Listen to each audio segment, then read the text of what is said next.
కోనరాపేట మండల కేంద్రంలోని అంబేద్కర్ చౌరస్తాలో హలో మాల చెలో ఢిల్లీ కరపత్రం ఆవిష్కరణ చేయడం జరిగింది.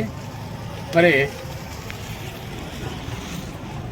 రాష్ట్ర వ్యాప్తంగా ఈరోజు వర్గీకరణను చూసుకున్నట్లయితే వర్గీకరణలో మాలలో జరుగుతున్నటువంటి అన్యాయానికి వ్యతిరేకంగా ఈరోజు ఢిల్లీలో జరుగుతున్నటువంటి ఈ జంతర్ మంతర్ వద్ద జరుగుతున్నటువంటి కార్యక్రమానికి మరి కోనరాపేట వివిధ గ్రామాల నుంచి అధిక సంఖ్యలో పాల్గొని విజయవంతం చేయాలని కోరుతున్నాం.